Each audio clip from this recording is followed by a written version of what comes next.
The House Select Committee investigating the January 6th attack on the U.S. Capitol kicked off its series of public hearings Thursday night. That's right. Lawmakers showed never-before-seen footage from the attack. We also heard testimony from people in former President Trump's inner circle, including his daughter. She commented on then Attorney General Bill Barr's statement about not finding sufficient evidence of fraud to overturn the election. How did that affect your perspective about the election when Attorney General Barr made that statement? It affected my perspective. I respect Attorney General Barr. So I accepted what he was saying. For more, let's bring in House Select Committee member and Maryland Democrat, Congressman Jamie Raskin. Congressman Raskin, thank you so much for joining us. What was your take on last night's hearing, and do you think your committee accomplished what it set out to do? Well, we wanted to introduce the basic themes and findings of the committee from more than a year worth of research. And we determined that not only is the big lie a completely big lie, but Donald Trump knew it was a big lie. And he was being told that by all of the lawyers around him, by his own Attorney General, William Barr, who told him it was BS, by the Department of Justice, Homeland Security, more than 60 courts. And yet he proceeded to spin this big lie and convert it into propaganda for his followers so that he could try a 7-part strategy for trying to overthrow the presidential election of 2020.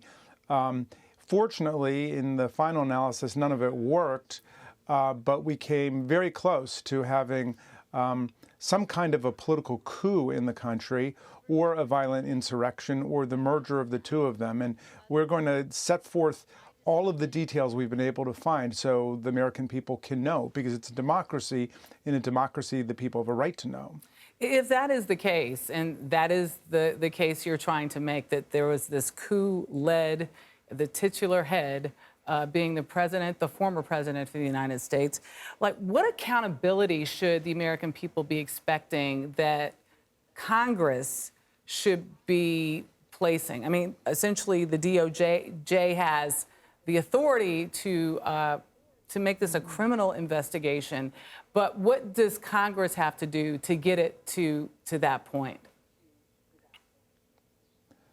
Well, there are two kinds of accountability we should speak of. One is individual criminal accountability, which obviously the Department of Justice has jurisdiction and control over, and they've already brought more than 800 different prosecutions against people for everything from assaulting a federal officer to interfering with a federal proceeding, refusing to leave the Capitol building, unlawfully demonstrating there, all the way up to seditious conspiracy, which means conspiracy to overthrow or put down the government of the United States.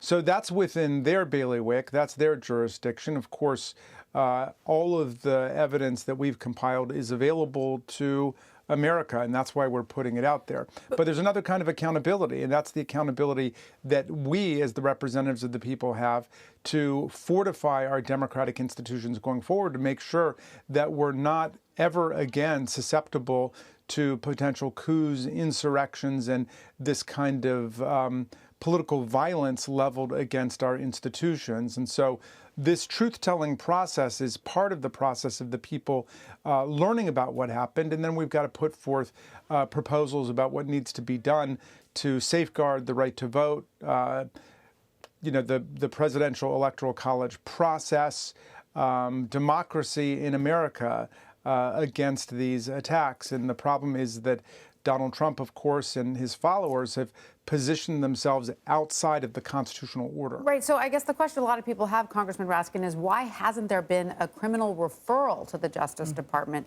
by your committee? Will there be one? Do you think there should be one?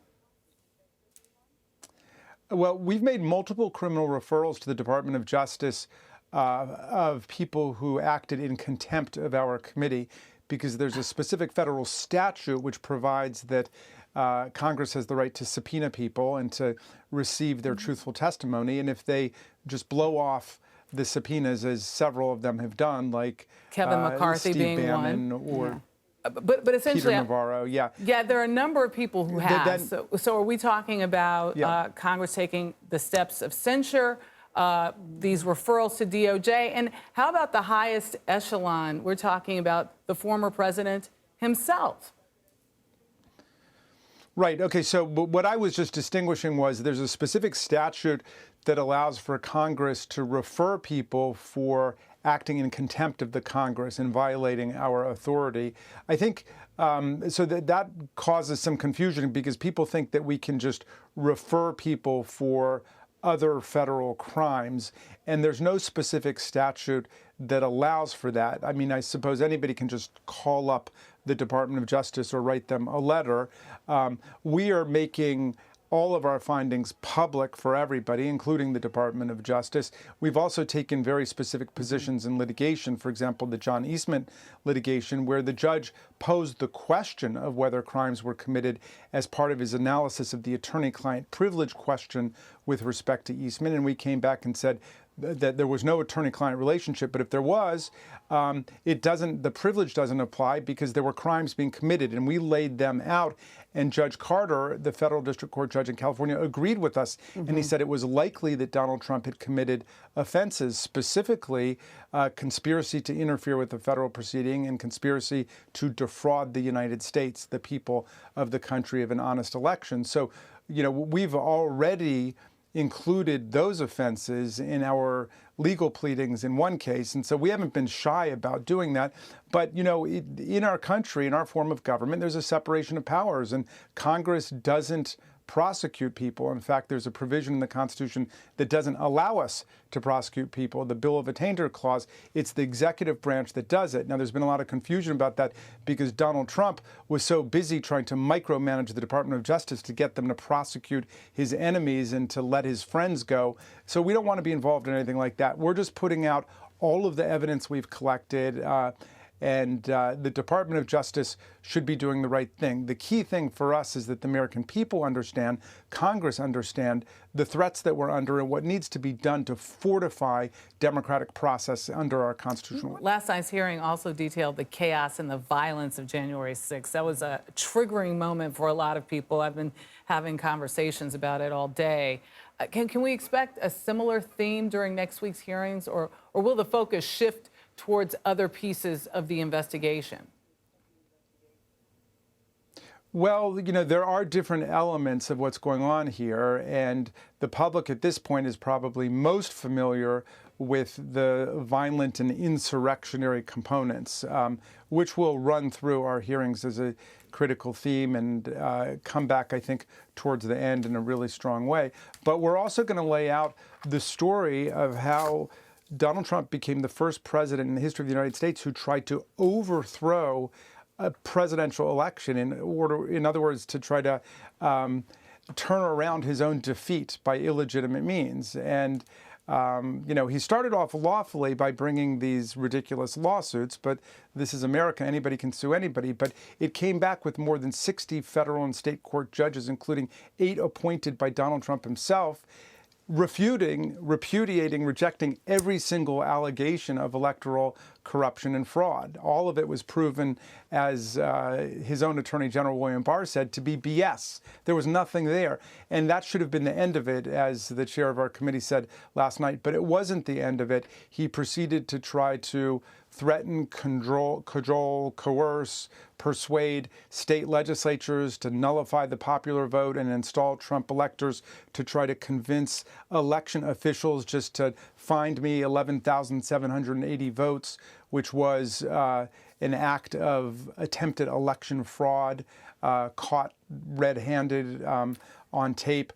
And then to establish these counterfeit electors, people who declared themselves to be electors in states that had actually cast their electoral college votes for Biden. All of these things ended up failing, and then it came down to the plan to get Vice President Mike Pence to step outside of his proper constitutional role and to exercise extra constitutional unilateral powers just to nullify electoral college votes, and to say we're not going to accept the electors of tens of millions of Americans. We're going to vaporize their votes. And that is where you saw the two plots converge, essentially, Yeah. the violent insurrection and the efforts to coerce the vice president. And as many on the committee said, that was the razor-thin margin of the demise of our democracy and the survival of it. Right, right. Well, Congressman Jamie Raskin, thank you so much for joining us. We appreciate your time. Thanks for having me.